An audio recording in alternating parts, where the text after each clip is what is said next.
alumni conference with Indian people. Do you know where that's place? Where do you come from? From Pune. That is Secunderabad. Okay. And the keynote.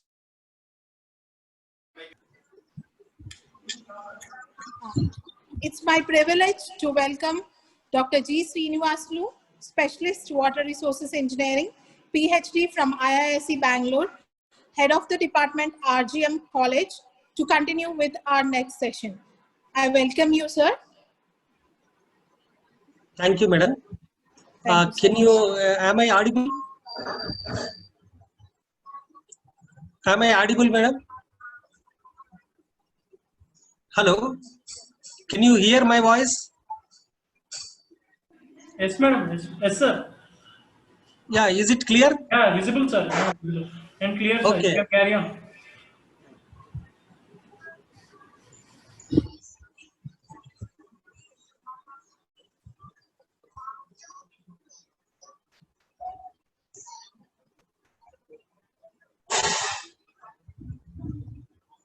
Yeah, thank you for inviting me as a resource person. Saint Martha's College, Hyderabad. Thank you for introducing me. Today's topic is seepage affected alluvial channel, a smart way to design. Actually, after seeing the topic, that is theme, so what I have to give, like that I thought. So anyway, it is related to water resource engineering, and a design approach, a different way of design approach I would like to present here. The main topic is seepage affected alluvial channel. What is an alluvial channel?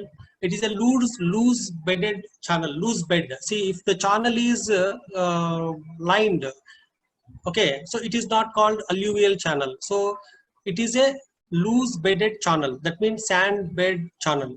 So like loose bed is there. That so alluvial channel is prone to, suppose velocity is more, it is prone to erode. So the erosion will take place, and whenever the velocity is less in the channel, deposition will take place.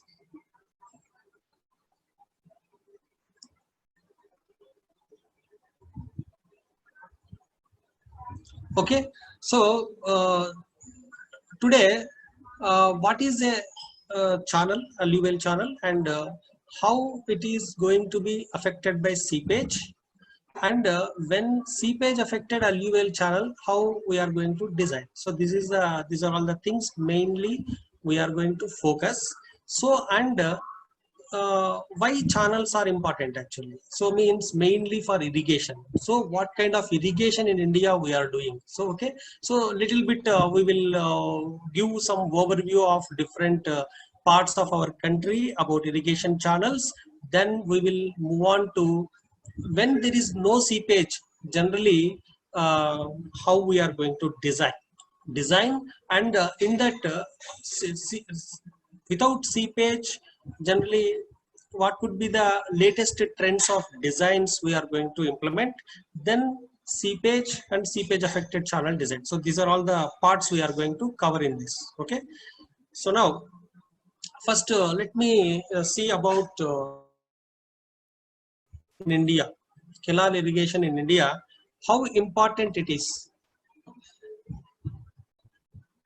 Canal irrigation in India is one of the principal methods used for improving the growth of the crops.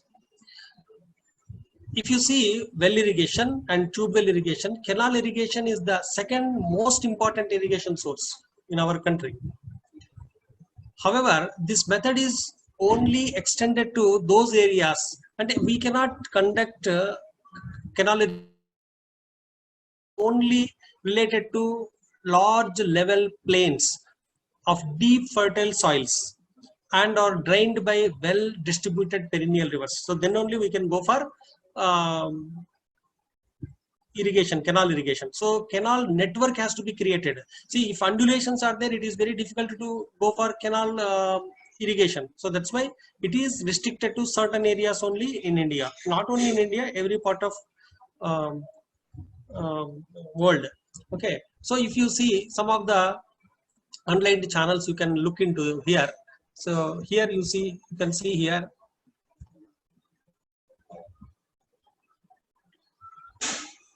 See some of the channels, unlined channels. See how erosion has been taken place here.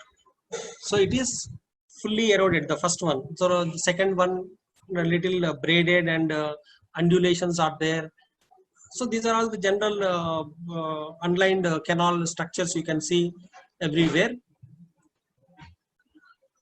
If you once you see open well irrigation, so a well is a hole dug in the ground to obtain the subsoil water. So this is open well irrigation. An ordinary well is, so what could be the size of ordinary well? It is 3 to 5 meters deep, but deeper wells up to 15 meters also. Okay.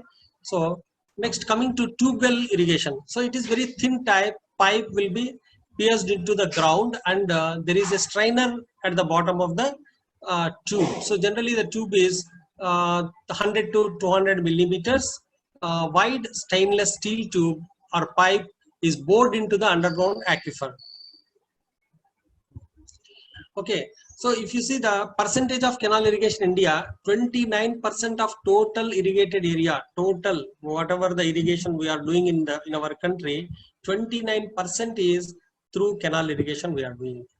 So where we can do this, low level relief, and it means undulation should not be there, and deep fertile soils, for the soil should be very fertile, and then perennial source of water source should be continuous, should be there, otherwise we cannot go for this canal irrigation. Then extensive command area also should be good.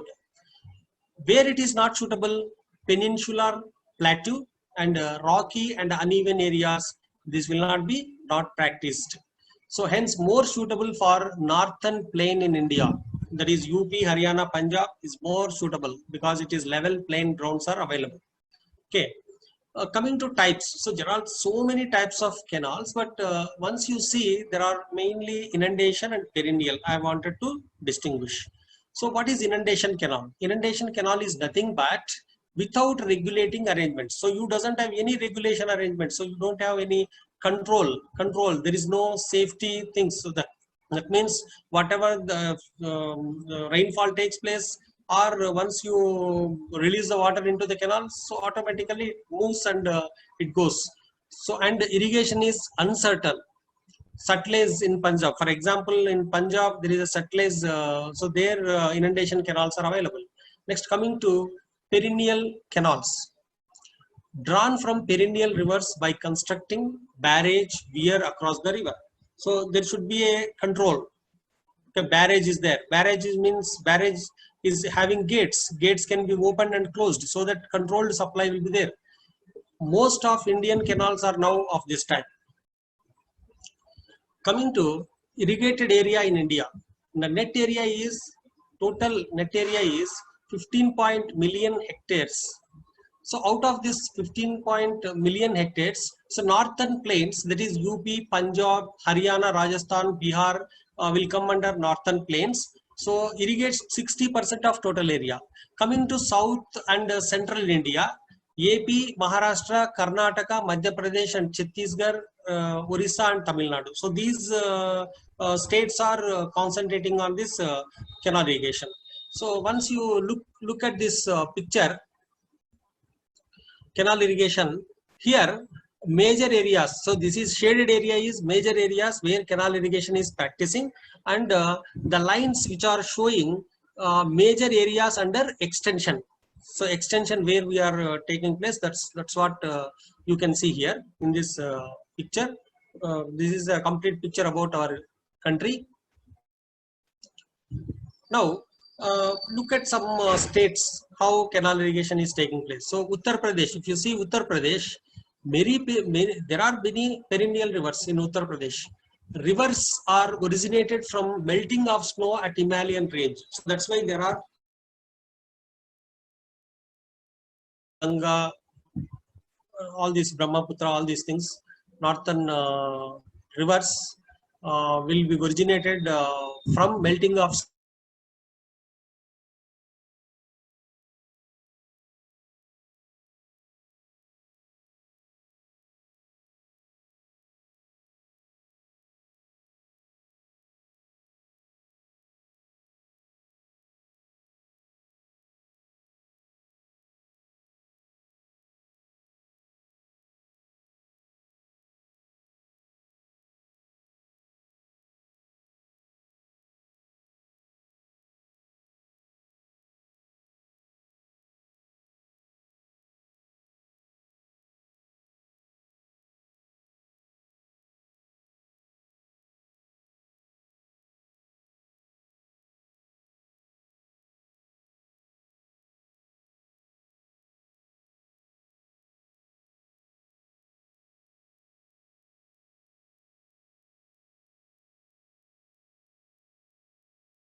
sorry for the. So is it disconnected? I think my.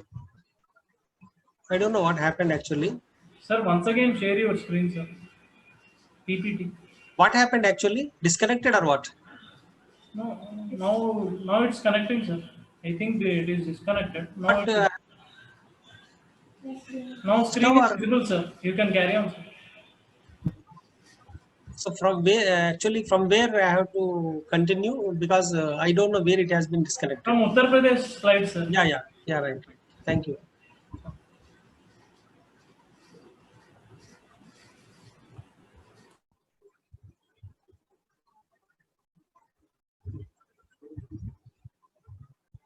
Okay.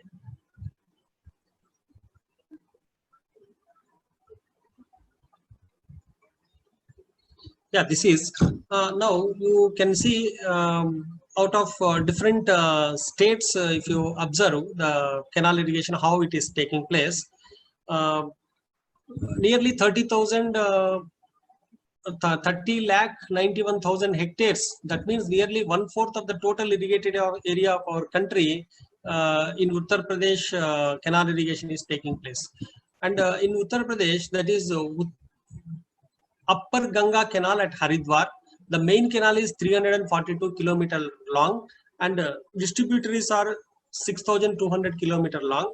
First 32 kilometer between Haridwar and Roorkee, many cross drainage works are there. That means cross drainage works. So river, maybe road will intersect or river may intersect when canal is moving. So like that cross drainage works are there many and irrigates nearly 7 lakhs hectares.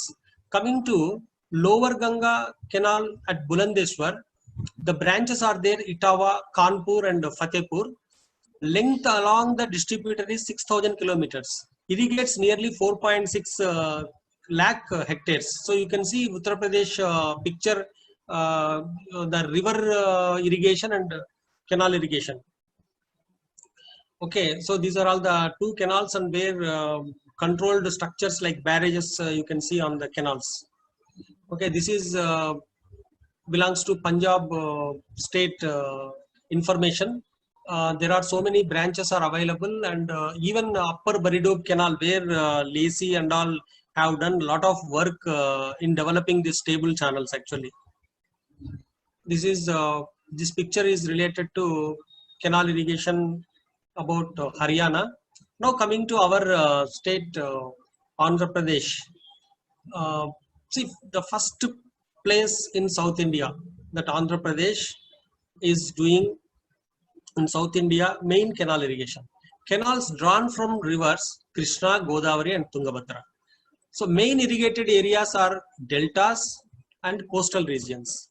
So nearly 16,49,000 hectares, nearly 10.31% of total irrigated area of our country based on this canal irrigation. So there is a Godavari Delta project. Two weirs are at Dhavaleshwaram and Raleigh. From these two canals, Right Bank Canal and Delta Canal irrigates 4.5 lakh hectares. KC Canal interconnects the rivers Penna and Tungabhadra. irrigates about 1.2 lakh hectares in Kurnool and Kadapa districts. Like that, this is the data related to canal irrigation at different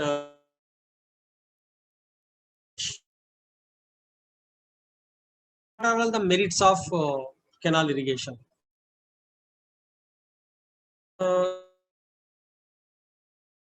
Merits and demerits also we'll look into.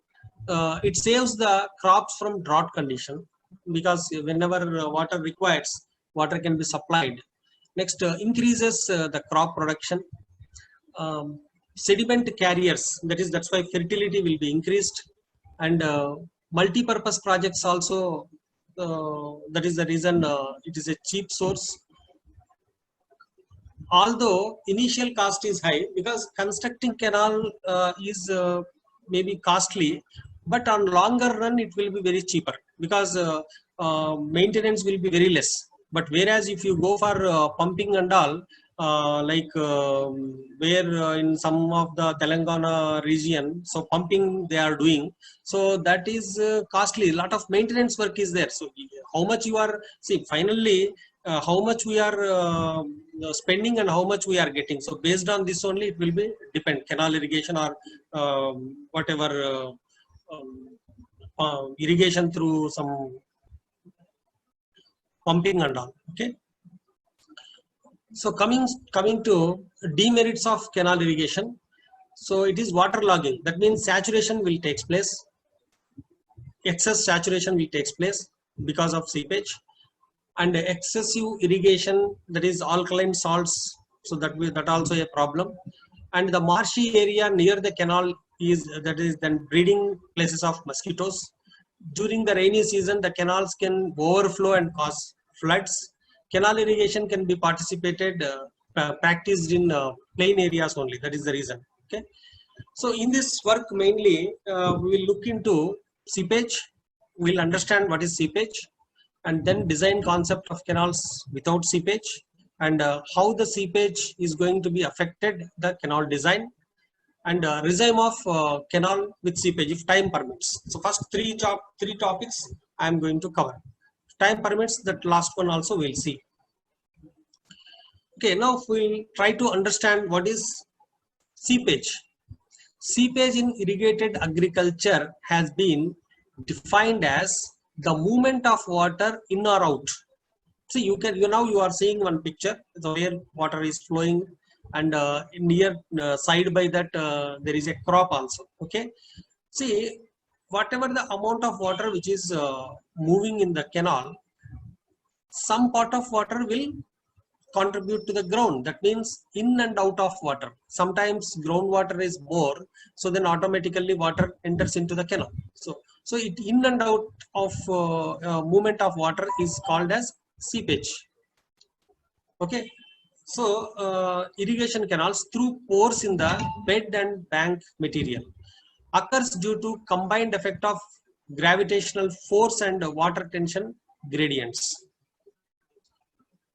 Seepage is one of the most serious forms of water loss in an irrigation canal network. Excessive seepage losses can cause low-lying areas of the land to become unworkable. As the water table rises, waterlogging and soil salination can occur. So that is already discussed. Furthermore, the cultivable area is reduced, resulting in a loss of potential crop production. So now you can see this picture. Here you can observe. See, this is the ground level. This is a typical cross section of canal I am showing.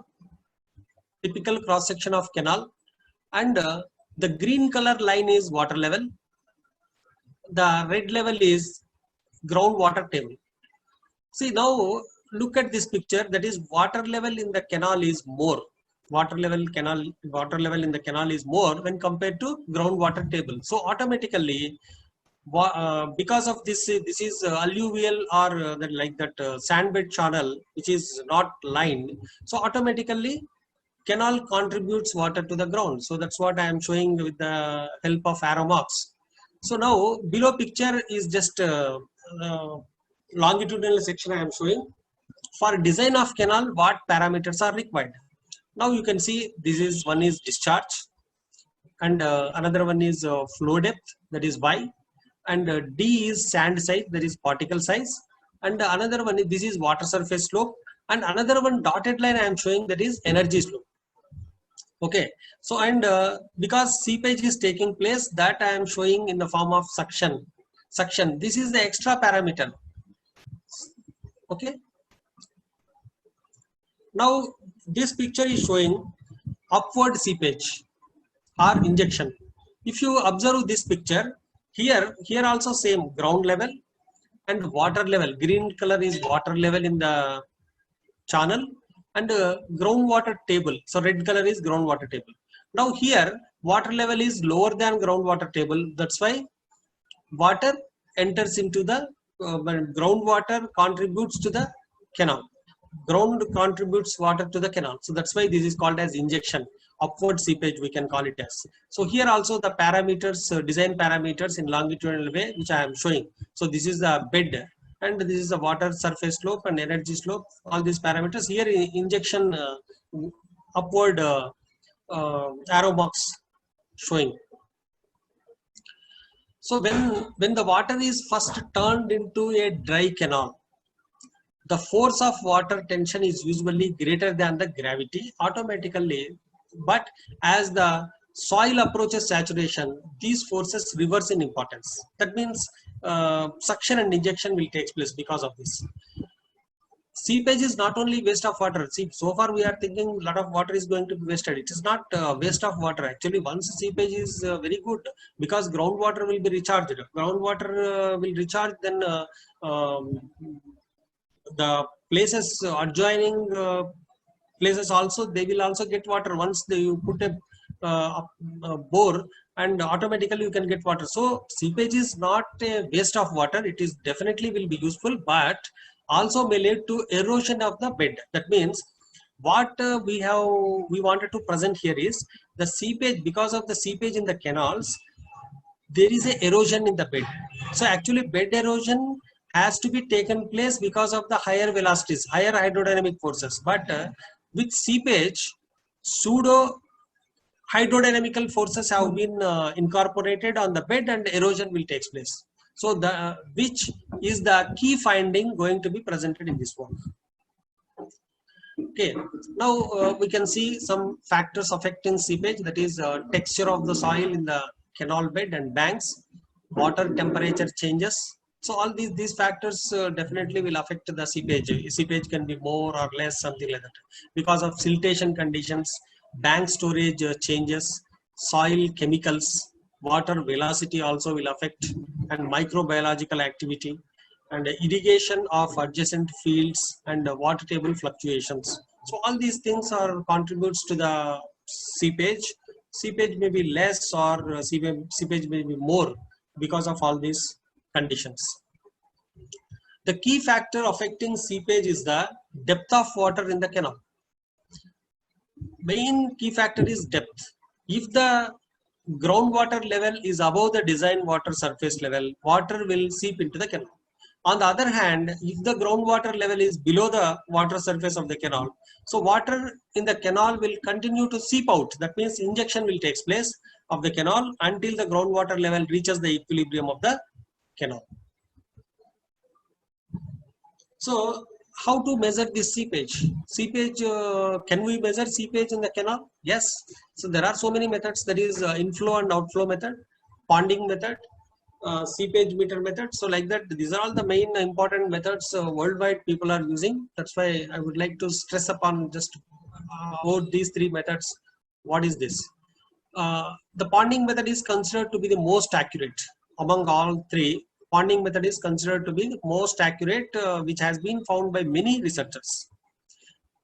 Okay, there are some other methods also which are having some demerits or merits or something like that. More demerits are there, or they may be in developing stage, like chemical tracers, radioactive tracers, heliometric surveys, electrical borehole logging, surface resistivity measurements, and remote sensing. Even remote sensing is far advanced level it is, but still identifying seepage, still a lot of work is going on even through remote sensing.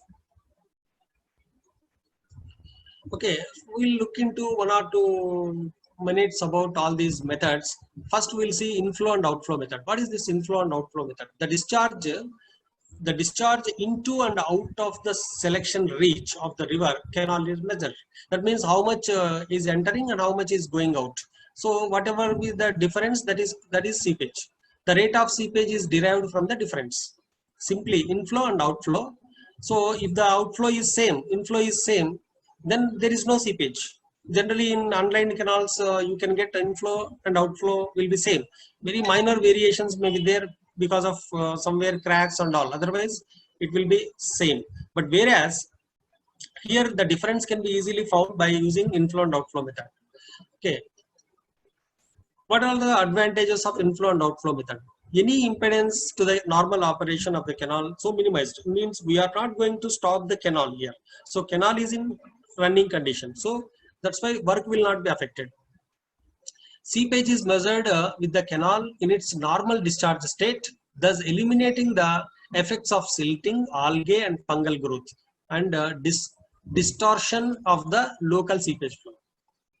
Measurements can be made even when numerous offtakes are spread without too great an increase in overall cost. So that's why these are all the advantages, and there are many disadvantages. Errors in the flow measurement tend to overshadow the seepage losses. Okay, we can do some errors. So because of that, seepage calculations may be wrong, especially in large canals, greatly reducing the accuracy. Large canals, so in large canals, it is difficult to find out exactly. Measurement becomes very labor intensive if a large number of offtakes are present. Only the bulk measurement of seepage over the test reach is obtained. So in bulk it is okay, but exactly it is difficult to obtain from this inflow and outflow method. So large canals, very large reaches are required to improve the accuracy of an individual measurement. These are all the advantages and disadvantages of inflow and outflow method. Coming to ponding method.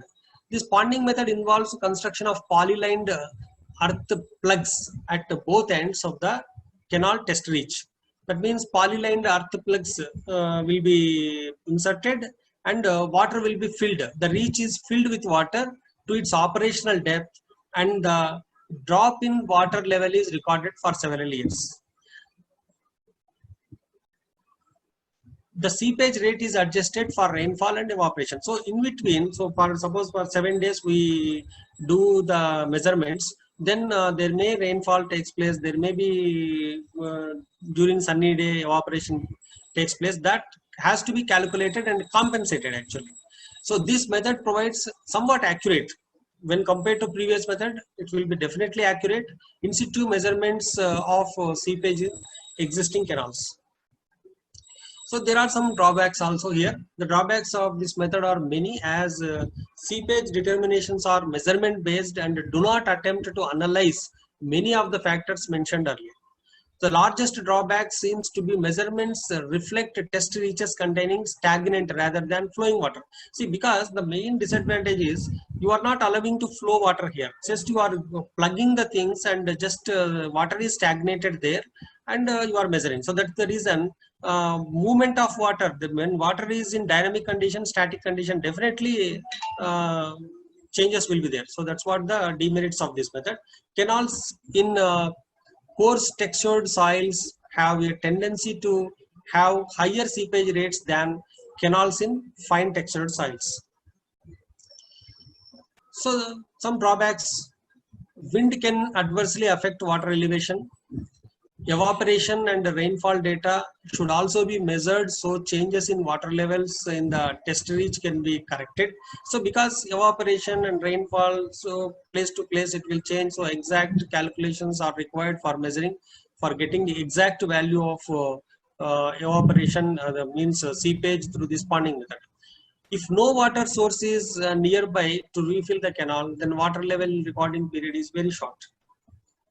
Okay, so the third method is seepage meter method. Seepage meters are cylindrical infiltrometers modified to use underwater. Here, the seepage meter method involves the use of watertight bell housing embedded into the channel bed. We will look into the picture actually. So then picture is much more information will give to understand. Here, there is a cylinder, seepage cylinder, and here it is watertight, so canal water cannot enter into here.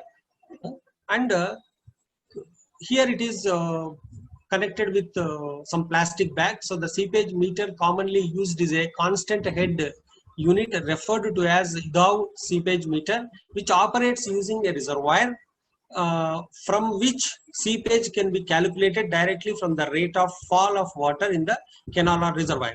So here any seepage takes place here, so automatically the water level will come down and in the bag. So based on that, how much seepage is there can be calculated with the help of this seepage meter.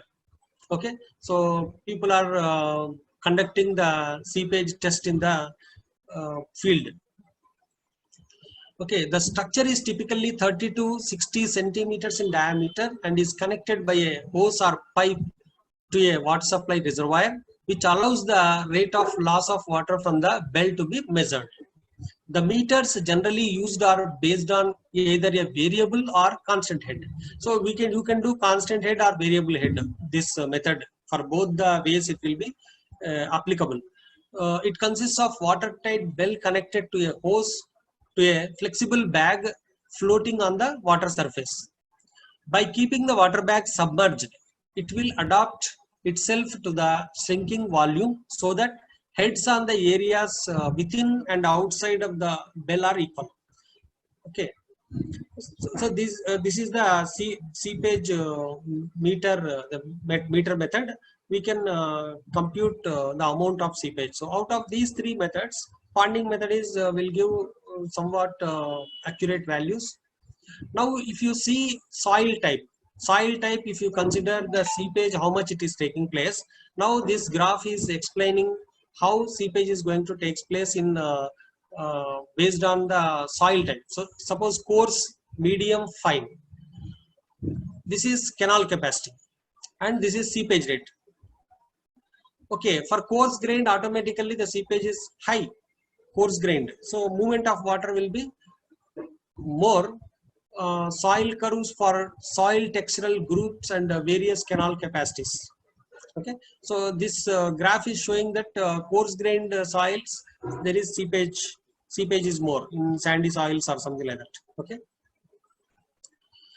now we can look into, actually we are talking about seepage, really we are talking, or worldwide any works have been done on this. That's what, if you see, seepage loss through the canals is really 45%. See, it is very heavy, 45%. Suppose 100 liters of water, in that 45 liters are going for seepage in canals. That you can understand from this. Some New York channel people have done experiments and they found that 12 to 20% seepage is taking place in New York channel. Some Australian National Committee on Irrigation and Drainage have done some experiments, and ANSI 2006 that book is showing how much seepage is there. 10 to 30% is lost in the form of seepage from alluvial channels. Okay, so Vander Lilly 1994 he has conducted some experiments and finally found that 15 to 25%. So anyway, out of these findings, one can conclude that there is considerable seepage is going to is taking place in the canals. Okay, if you see past literature work from past 1968, many people are worked on this, and they have found some important findings. So, and there is a lot of contradiction. So that contradiction has to be checked. So the contradiction here you can see some of the contradictions I will show. See, in 1960s, okay, people have worked and they said that suction and injection, the differences. Injection ineffective in promoting the bed load transport. That means bed load will not move because of injection. Suction slightly increases the bed shear stress, and the erodibility is decreased. See, once the shear stress is increased, okay, erodibility is decreased. That's what there is a lot of contradictional statements are there in the previous research. Effect of seepage on incipient motion of sediment may be insignificant. See, like that, if you look at different researchers' works, and a lot of contradiction you can observe on seepage.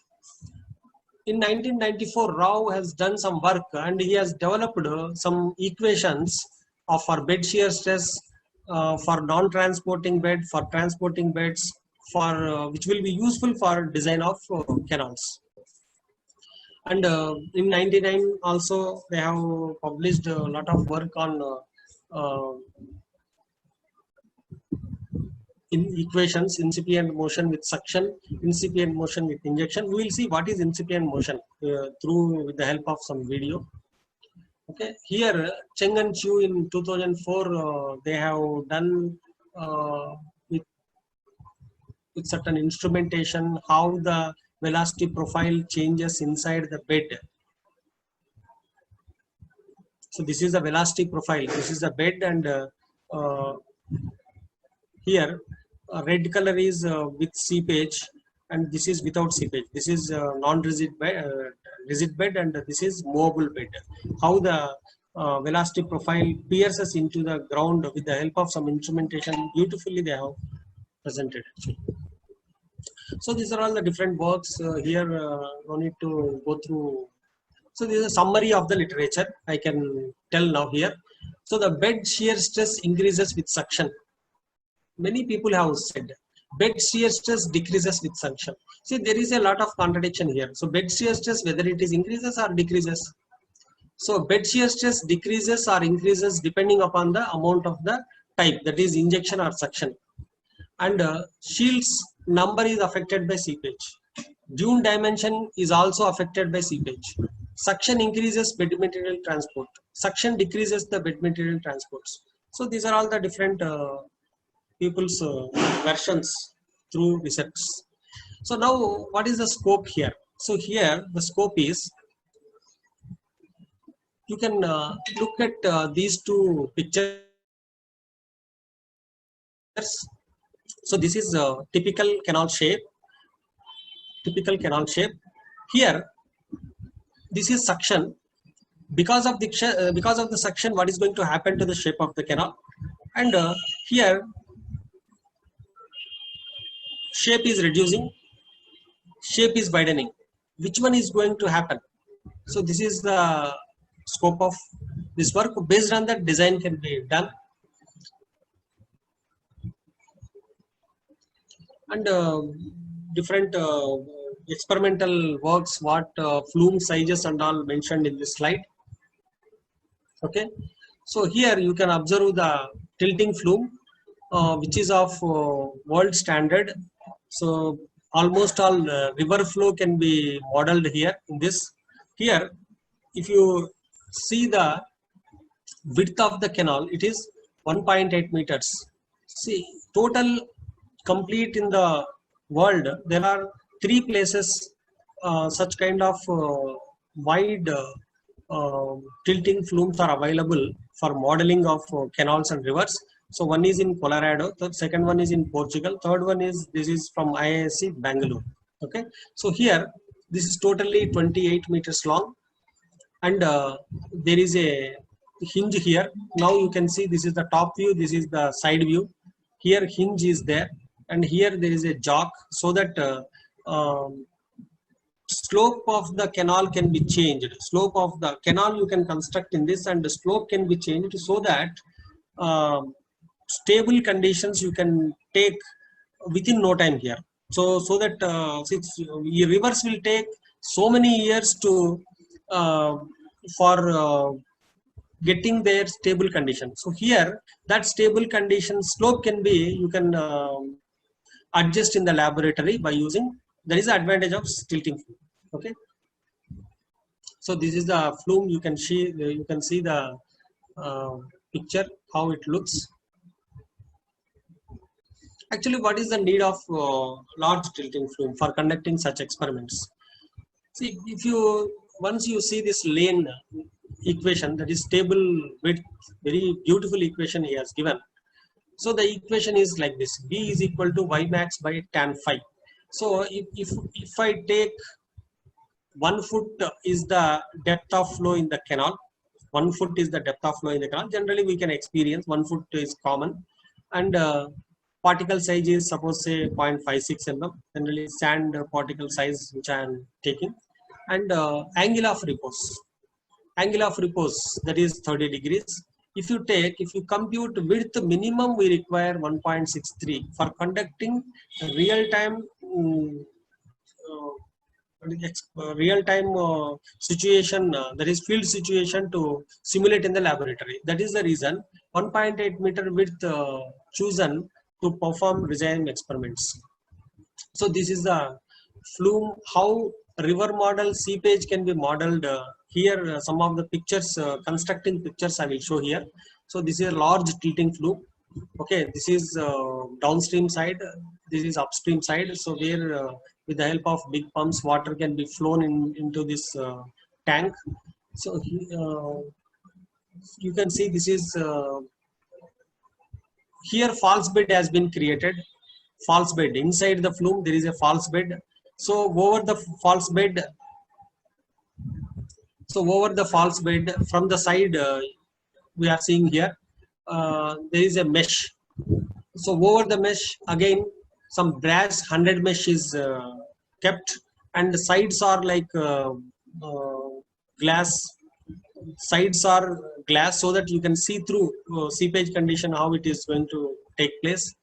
So now this is the flume before false bed, and this is the flume after false bed creation. That means you can see yellow color here, that is nothing but brass mesh.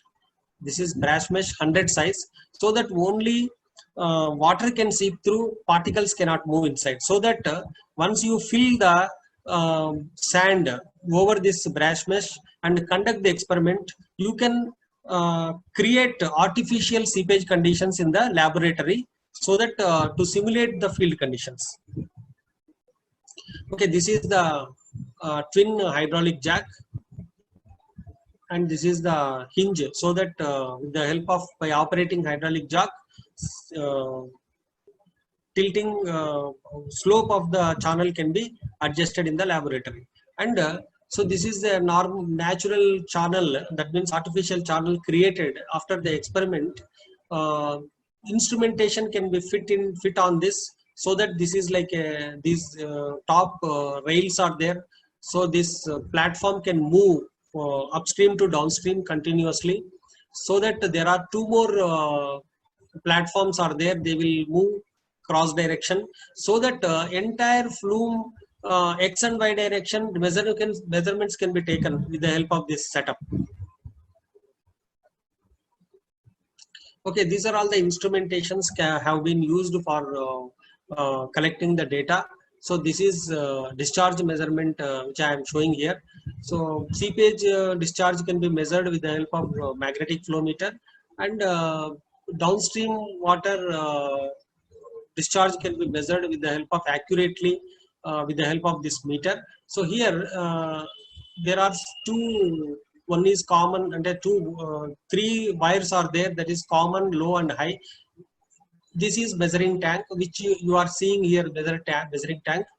So when water flows into the measuring tank, automatically once it touches the common circuit, circuit will be open, and when it touches, water touches low, this timer starts here, and once it touches, water touches high, timer stops, so that we know the time and height of water, so that exact volumetric measurement we can do, and inflow and outflow based on that in seepage can be measured with the help of this magnetic flow meter, and the seepage discharge can be measured here, and actual that is discharge through downstream also can be measured accurately. The difference between main discharge and seepage discharge also measured. So this is a digital point gauge and a micromanometer for surface slope measurements. So these are some of the experimental runs you can see. Here actually this we don't we don't want to concentrate on here, because this is how we have done experiments. That's what you can see here. So here series 1 experiments are planned, series 1, series 2, series 3. So what is series 1? Series 1 is experiments under no seepage condition to establish critical stream power condition. See, without any seepage, first we have done experiments. Okay, second one, seepage, applied seepage, that is upward or downward, because false bed already created. From there, if you suck water, automatically seepage will be created through the bed, water will pass through. So this is series 2 experiments. Series 3 is the effect of seepage on threshold stream power studied. So like this, 3 types of sets have been planned. For any design, resistance is very, very important. Resistance is very, very important. Generally, what is the resistance equation? So Manning's resistance equation, generally we are following. So Manning's equation, that I think almost all the students are familiar with the Manning's equation, because once you have studied water resource engineering, Manning's equation is very familiar. Okay, so once you look at channel resistance here, because for design, for smart way of design, you need equations. I am forming the equations. So one of the important thing is Manning's equation generally we are using. So I am going to highlight how Manning's equation is having some drawbacks here. Okay. Now history of channel, the history of channel resistance. If you see, 1994 Roman empires they felt the importance of resistance. Okay, was realized. And designing the Roman aqueduct, while designing the Roman aqueducts, they found the importance of resistance. Okay, next that is Toccati 1994. He has mentioned in his paper. Okay, Leonardo da Vinci 1452 to 1519. He also worked on some resistance. Then Euler, Bernoulli, Pitot, all these people have worked on resistance equations. Finally, Chigi and Manning's generally we are having in our books. Okay, so the Manning's equation you can see.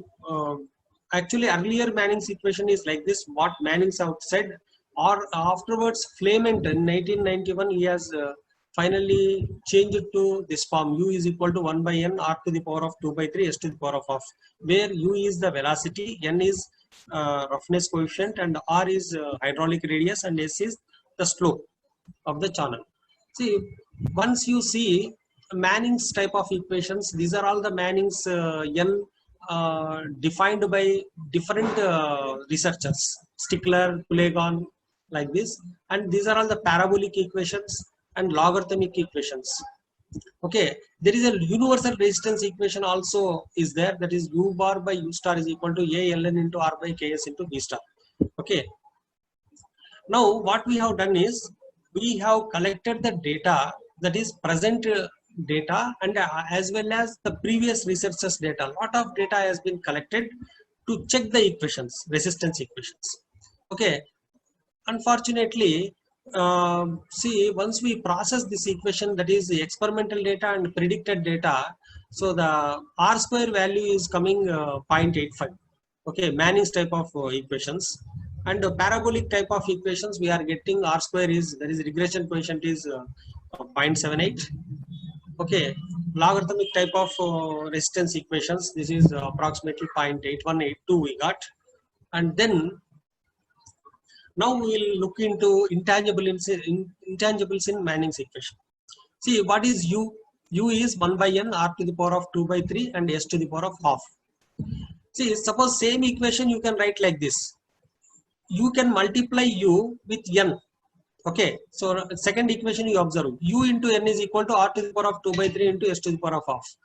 See, what you are doing here, we are assuming n. N is based on the size, particle size. That is in the canal, what could be the particle size? Based on the canal particle size, n we are assuming. See, why can't we assume velocity instead of n? That's what the question we are raising here. So now you see, if you see Stickler's equation, which is very famous equation for Mannington, once you ks is nothing but particle size to the power of 1 by 6, you can calculate n. Okay, particle size if you take by power of 1 by 6, n can be calculated based on Stickler's equation. Now, same equation, estimation of d from above equation leads to erroneous results. Suppose, for example, reverse way you do. Reverse way if you do, ks is nothing but particle size d. D is proportional to k is nothing but d. D is proportional to n by 6. That means 10% error if you do in estimation of n. What is going to happen? 60% on d.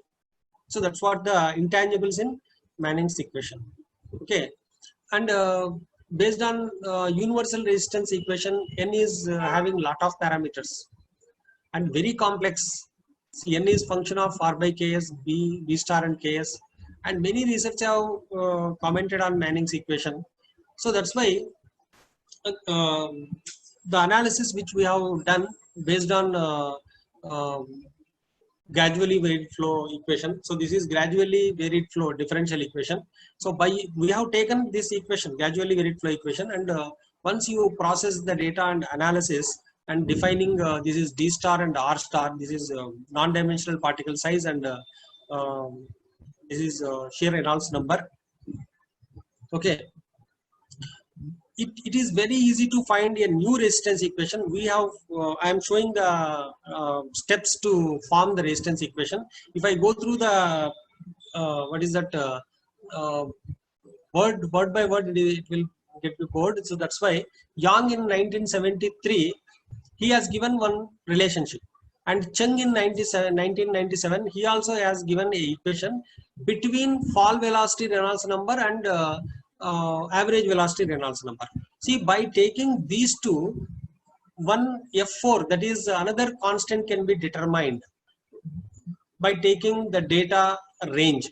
Okay, so and that data range is falling very nicely, and for this, if you fit a equation, beautiful equation will come. So this is the resistance equation which is giving, once you process the data, that is experimental and predicted, we are getting, that is r square is, that is regression value 0.98.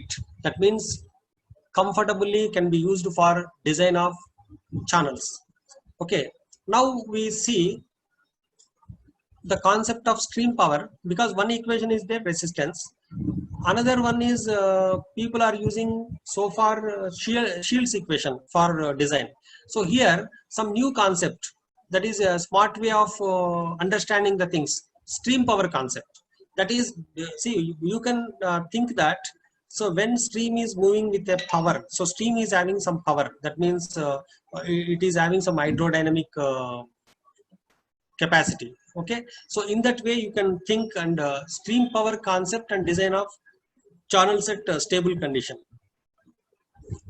Now you can see this is incipient motion understanding. We have to design any canal at critical condition. That means particles are under incipient motion. Incipient motion is nothing but the particles are about to move. That means if the velocity is very less, the particles will not move, there is no erosion. Okay, once you increase the velocity continuously in the river or canal, what is going to happen after certain particular time, the particles cannot withstand the hydrodynamic forces which are coming from the water flow, and automatically it will slide and move to delocate. This is called as incipient motion. That is, initial motion of particles is called as incipient motion. Once the discharge is more, automatically transport, the bed particles will move, and finally whatever the particles which move will go to the downstream and they will deposit. See why, one example I can tell. See, in reservoirs, why so much of sedimentation is taking place? Why in reservoirs so much of sedimentation is taking place? For example, Sri Salem Dam you take, or otherwise in there are so many dams. So See, Srisalam Dam is constructed on some Krishna river. So that river, there is a Krishna, and in the river there is a flow. Once there is a flow, when rainfall takes place, higher amounts of water when it is flowing in the river, automatically particles will move, and these particles will move down, go down, and finally once you obstruct to the flow, obstruction of the flow is going to place. That means the dam, construction of dam, automatically it is an obstruction to the flow, and velocity is going to be less. All these particles are going to be deposits. That's why reservoir sedimentation taking place in the rivers. So reservoir sedimentation is a big task, and it is another subject actually. So now here we are concentrating on in canals. Canals should be designed at critical condition. So here in this picture, you are going to understand what is incipient motion, that is critical condition. Okay, here see, this is drag force, that means,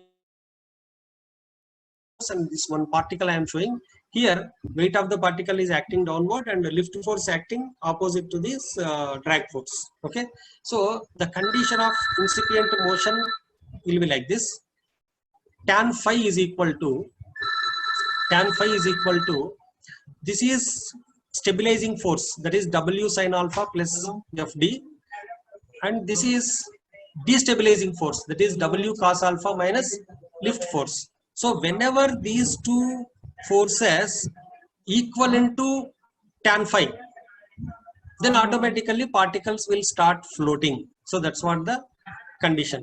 So if you see this, now you can see this is angle of repose. Angle of repose, say a small video I will play here.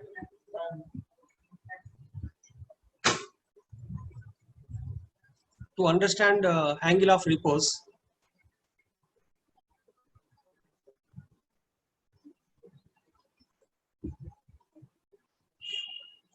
now you can observe it is a heap, sand heap.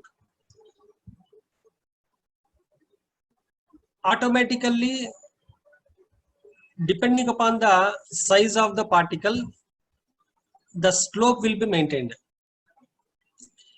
It is depending upon the particle size. So even how much quantity of sand if you pour, the angle will not change.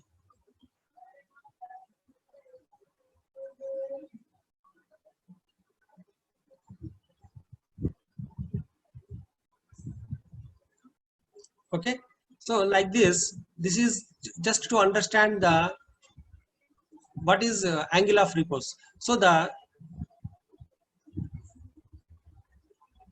now you can see here. So this is phi is nothing but angle of repose. So tan phi is equal to stabilizing force divided by destabilizing force. Exactly these two forces, which when they are equivalent to angle of repose, that is tan phi, automatically particles start moving in canals or rivers. Okay. Now, how to observe incipient motion in the canals? How to observe? So for this, people have done a lot of experiments. Gilbert in 1914, he has given some concept, and Kramer 1935, he has given some concept. Shields has given some concept. Yalid has given some concept which is based on some quantitative method. So once you observe this equation, M is nothing but number of detachments. A0 is area of the observation and how much area we are observing in the canal, and D is the diameter of the particle, T is the time of observation, gamma is the specific weight of the solids. Once you, if this number is epsilon, if this epsilon is 10 to the power of -8, then it is called as incipient motion.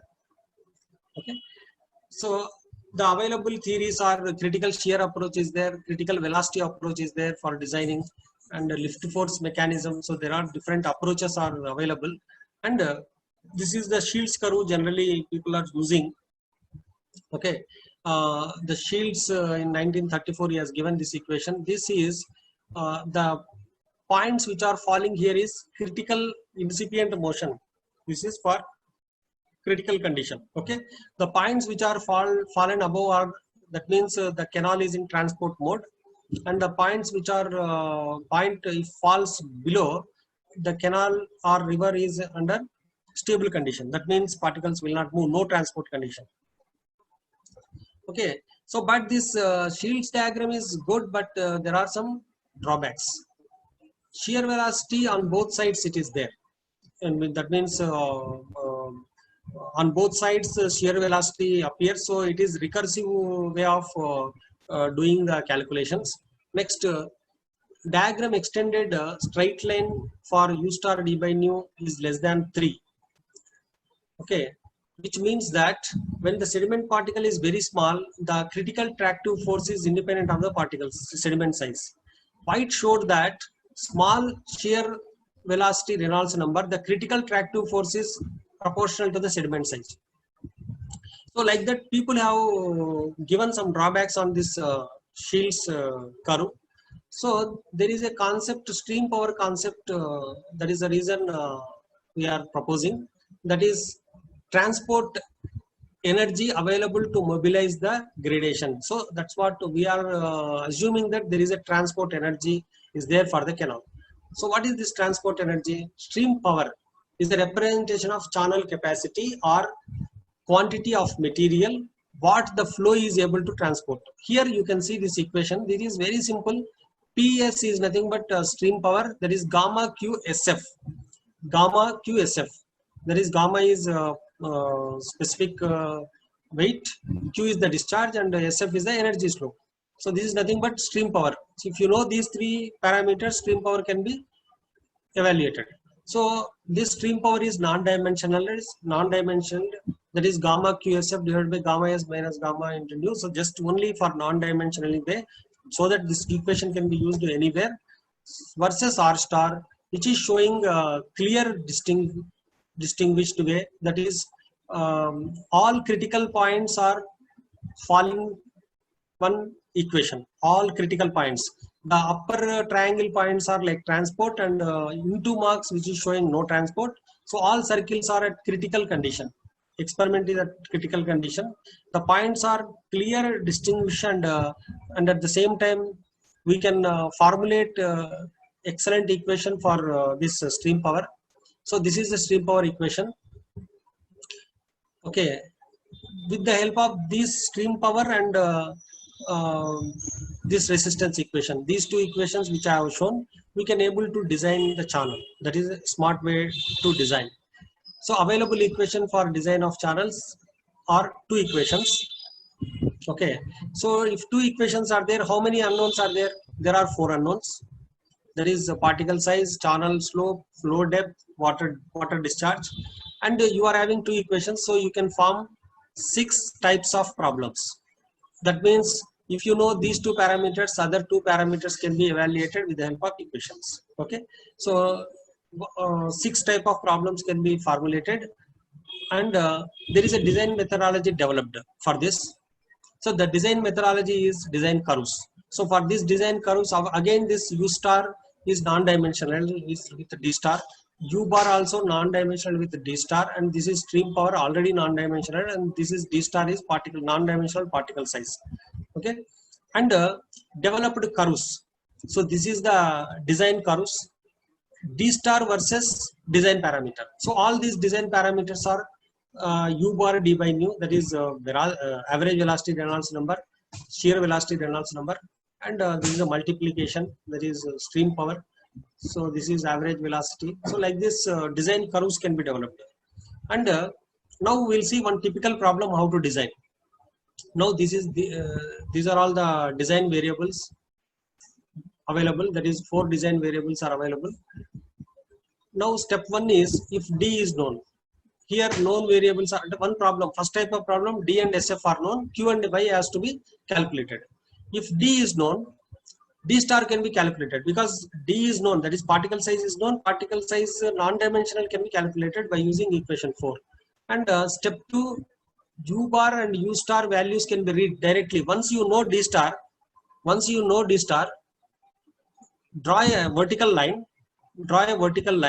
and read out all the X values. Simple. once you know particle size, you can able to tell the design directly. All the design parameters can be read out, and once you experiments and equations, if you check 45 degrees line, the particle all the points are falling on 45 degrees line. So the design is verified by using resistance equation, which is developed based on in this work, and at the same time stream power concept. Okay, so far we have seen without seepage. Okay, now how seepage affects the stream power, that's what we are going to see now. For this, just seepage effects to understand, I will demonstrate. I have shown one channel, and on the channel how the seepage is going to be affect. A small video I am going to show. That means how the erosion will take place because of seepage. Now this is a laboratory channel. You can observe here. This is a laboratory channel. Okay. This is upstream side. Upstream side, there is a tank, and water is flowing into the tank. And whatever the here water enters into the tank and moves into the channel, so that all these fluctuations to arrest some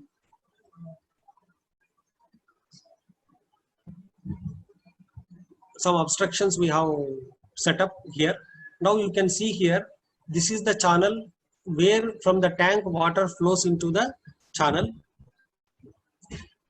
Now you can observe here,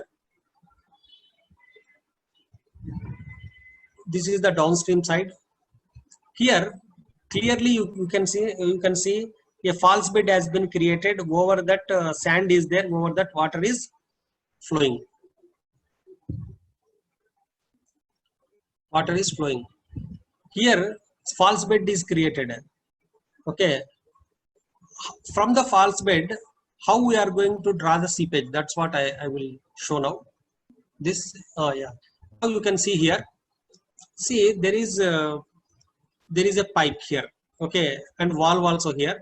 So this pipe is connected below the channel, so that through the false bed water can be drawn into the pipe, so that seepage can be created.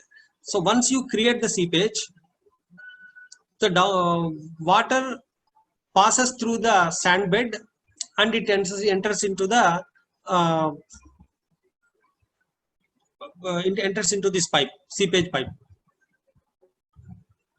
Okay, now you can observe. So this is the seepage pipe, and this seepage will go into another channel. So here seepage discharge can be measured with the help of some now here there are some measurements. So how the seepage, whether the seepage is uniform or not, seepage measurements also with the connected, all these pipes are connected to manometer. So these pipes will show the, once you apply seepage, that gradient you can observe. These are all the pipes connected to manometer.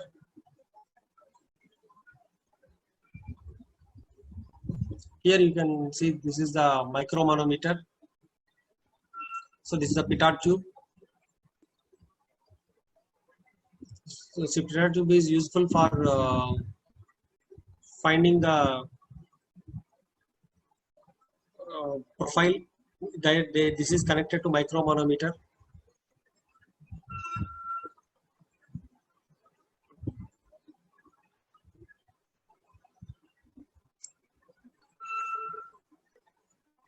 Yeah, this is a micromanometer. You can see the small change in water level.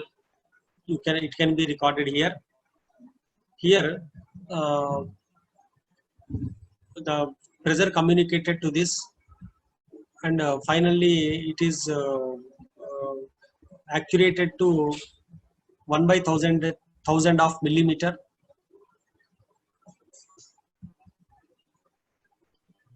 accuracy of this meter is 1/1000 of millimeter. You can see. Now you can observe the bed. So bed is stable. Now you can observe the bed. The bed is stable now.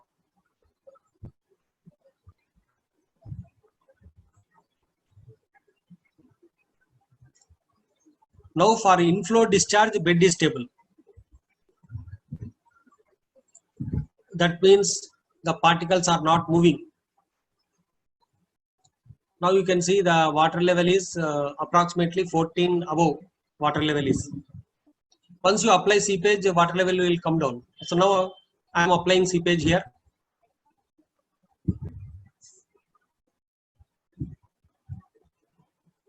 Now water is flowing into the seepage channel to measure the seepage discharge.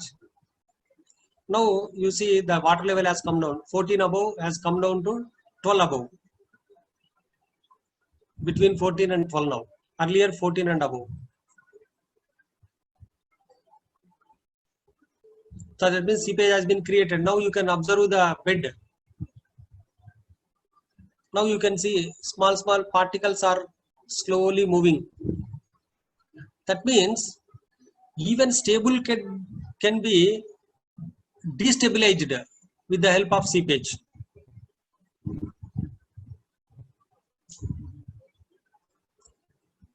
So if you apply more seepage, more erosion you can see. See, the particles are moving. Particles are moving here and there continuously.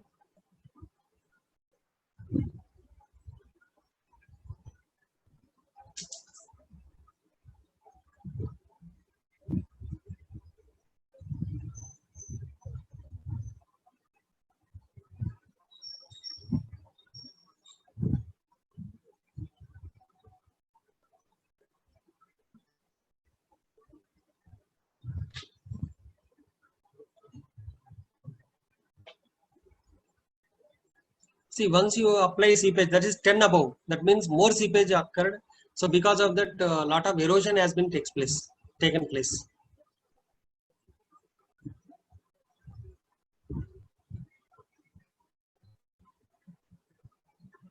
So that's what in the canals are happening because of seepage.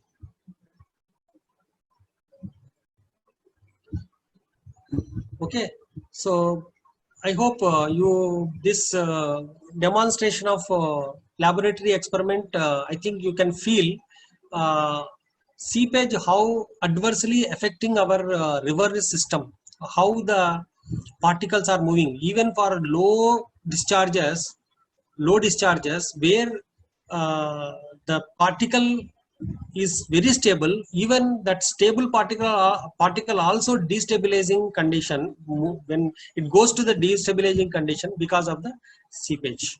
Seepage is purely the difference between the groundwater level and the water level in the river or canal. Okay, so now when seepage is there, that seepage the analysis I will show seepage effects on stream power. Now you can observe this diagram. I will explain now. Here, this is without seepage velocity profile. That means this is reference line, and once you see, this is velocity profile, and the top, that is free surface, more velocity is there. At the rigid bed, the velocity is 0.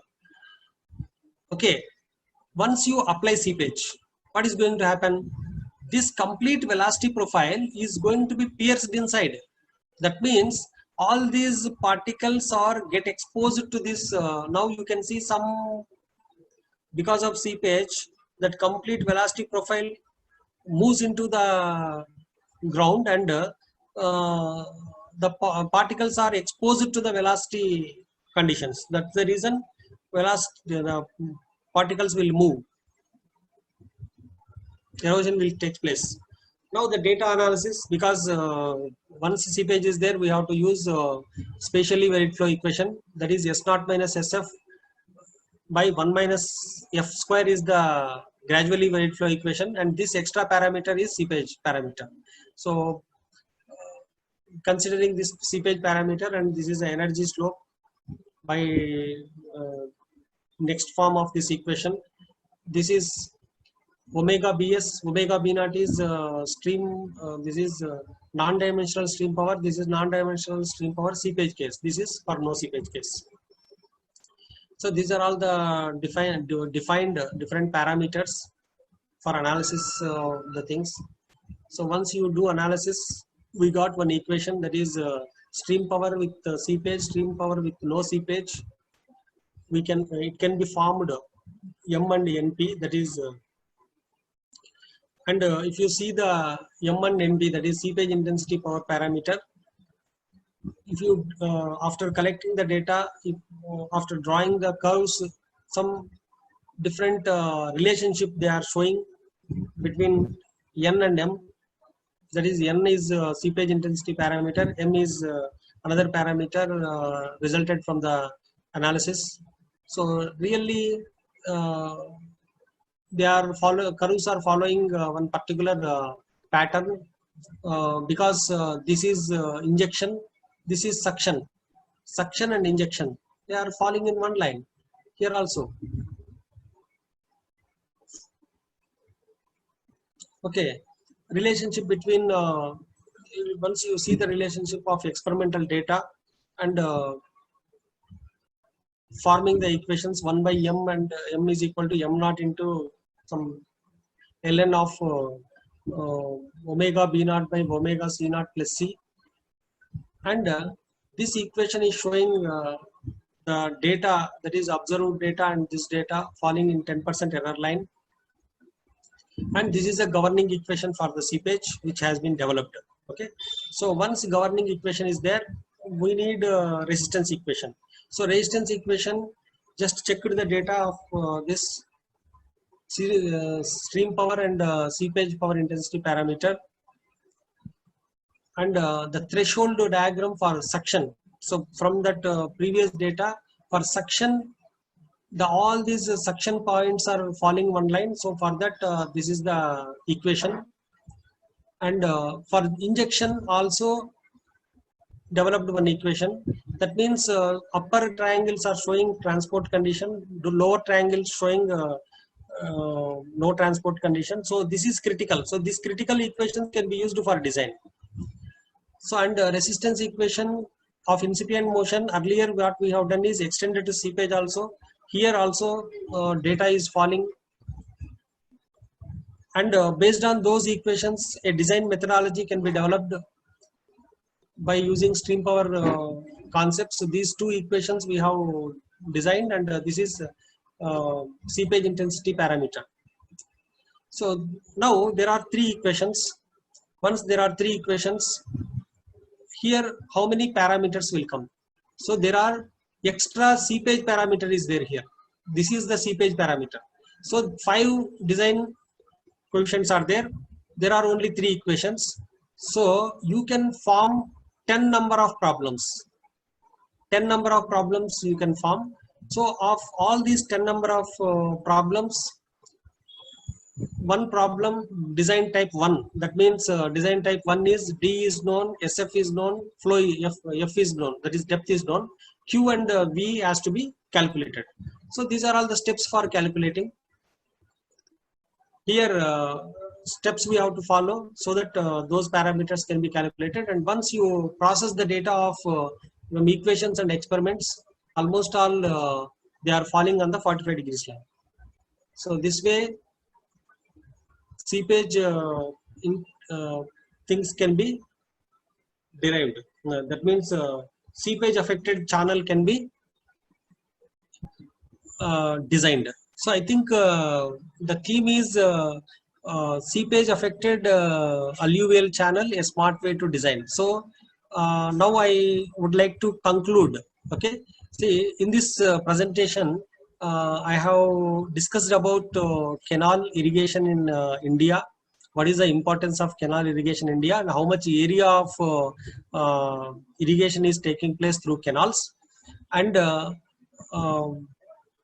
how Manning's and intangibles are there, and why we should not use the Manning's equation for the design of stable channels, and An alternative equation has been suggested here based on fall velocity Reynolds number and average velocity Reynolds number.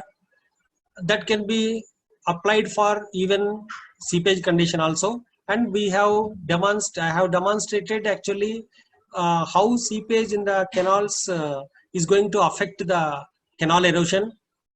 Okay, and for that, how smart way you can design by developing non-dimensional parameters, the equations.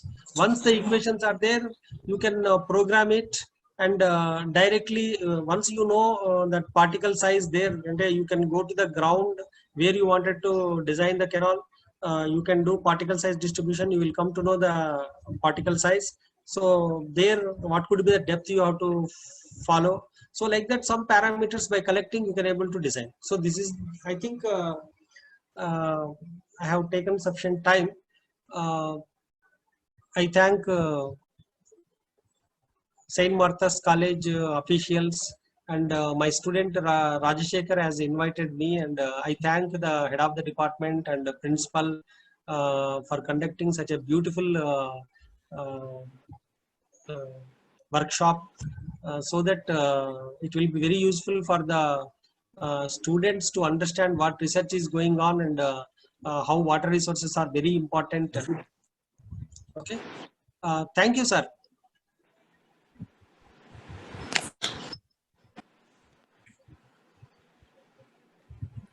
It's our privilege to thank Dr. G. Srinivasulu sir, who has focused very deeply on the seepage losses in the canal, and he has gone to the aligned topics of the subject. So we thank you so much. We have learned so much from you, sir. Thank you very much for joining with us. So Thank you, madam. all the participants, thank you, sir. All the participants are hereby informed that we will be joining for the next session at 1:30. Kindly rejoin with the same Zoom link. We'll disperse until then. Thank you.